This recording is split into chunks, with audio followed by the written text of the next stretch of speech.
Bonjour à tous, aujourd'hui depuis notre studio, les premiers pas d'Opel en Formule E, un break qui préfère la course aux courses, la nouvelle Mercedes Maybach Classe S et puis des nouvelles d'une énième Tesla fantomatique.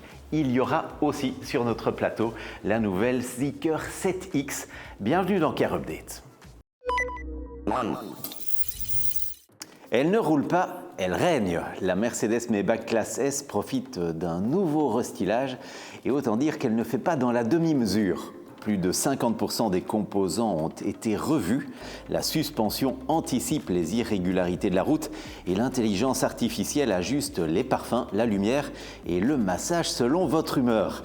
À bord, 10 chambres d'air vous pétrissent le dos pendant que le monde extérieur disparaît dans un silence absolu.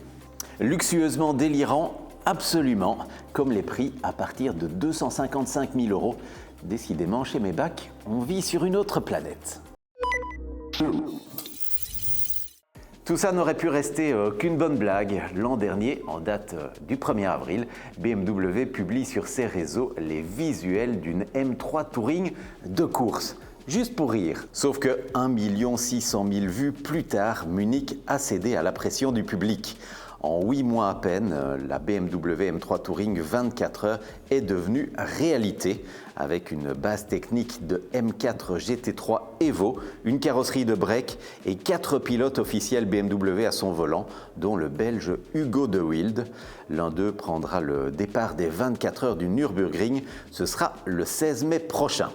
Voilà, un break de course né d'un canular. Décidément, chez BMW, même les meilleures blagues finissent sur la piste. 0 à 100 en moins d'une seconde, vous avez bien entendu. La Tesla Roadster, deuxième du nom, ne joue plus dans aucune catégorie, c'est bien simple, elle crée la sienne. Sauf que, promise en 2020, puis 2022, puis 2024, puis 2025, la voilà désormais attendue pour une présentation fin avril 2026, avec une production repoussée à 2027 au mieux. Pendant ce temps, la gamme Tesla rétrécit, se recentre sur l'autonomie et les modèles gros volume. Le Roadster, lui, ne figure même plus sur les roadmaps officiels. Voilà donc un fantôme qui court plus vite que tout le monde, pour autant bien sûr qu'il devienne un jour réalité. Rendez-vous fin avril, enfin peut-être.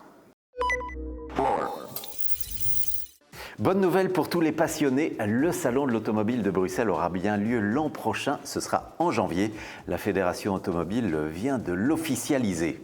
Cette 103e édition se tiendra du 8 au 17 janvier 2027 à Bruxelles Expo. Ce n'était pas acquis, mais le succès de l'édition 2026 avec une hausse de fréquentation de 15% a visiblement convaincu organisateurs et participants.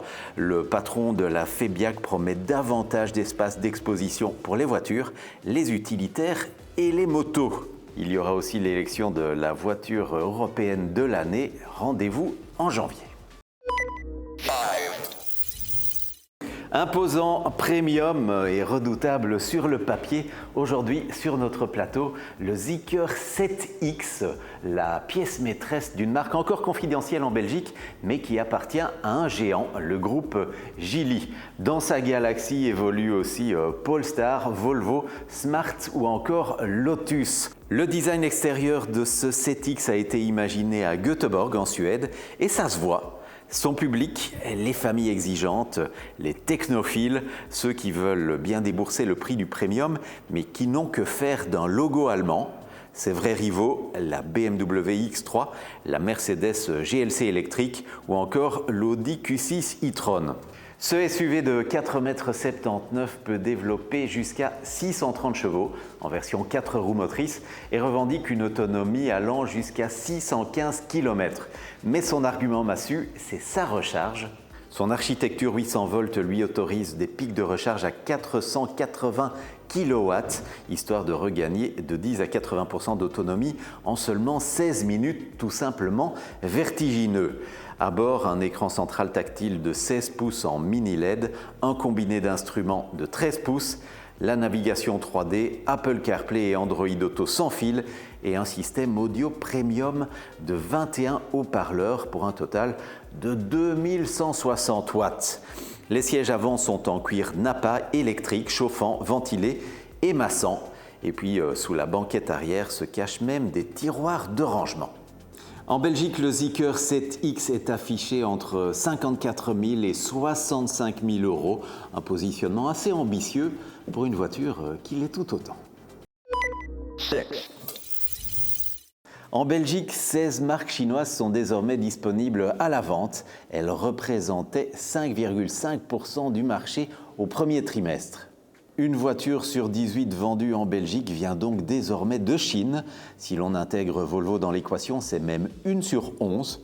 À titre de comparaison, les 8 marques japonaises commercialisent ensemble une voiture sur 12 dans notre pays et les coréennes 1 sur 15. Le groupe Volkswagen, lui, vend une voiture sur 4,5, soit 22% des ventes en Belgique. Chez Stellantis, on en est à 20%. Mais ce qui surprend davantage encore, c'est la position que maintiennent les premium allemands. Une voiture sur 12 vendue au premier trimestre était une Mercedes-Benz et une sur 6,5, une BMW.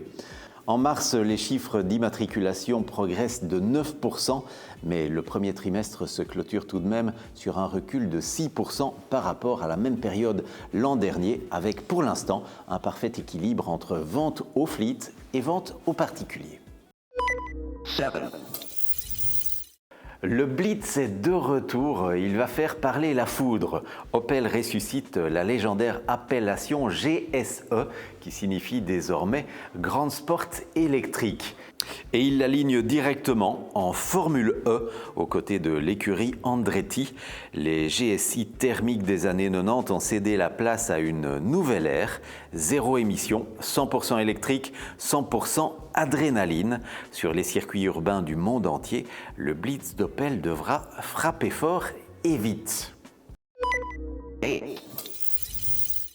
Et si les bornes de recharge venaient désormais à vous? En Chine, c'est déjà réalité. Imaginez un petit robot de style aspirateur autonome mais en version XXL. Imaginez maintenant qu'il se déplace tout seul sur un parking pour recharger votre voiture déjà stationnée. Vous l'appelez via une application, il se pointe, il se connecte et il délivre jusqu'à 120 kW de puissance de charge. De quoi récupérer une autonomie confortable en un temps réduit. Ces modules embarquent une batterie d'environ 200 kWh et circulent en totale autonomie. Fini donc l'angoisse de la borne occupée ou introuvable. Cette technologie est bien sûr en phase de développement, d'essai sur les parkings des entreprises, des centres commerciaux ou des hôtels, mais elle répond à une véritable demande, notamment pour tous ceux, et ils sont nombreux, qui vivent en appartement et qui ne disposent donc pas de leur propre borne. Comme quoi, en matière de recharge, l'innovation va bon train. Voilà, c'était Car Update, à suivre aussi sur TikTok, Facebook, Instagram et YouTube. Ciao! 1, 2, 3, 4, 5, 6, 7, 8.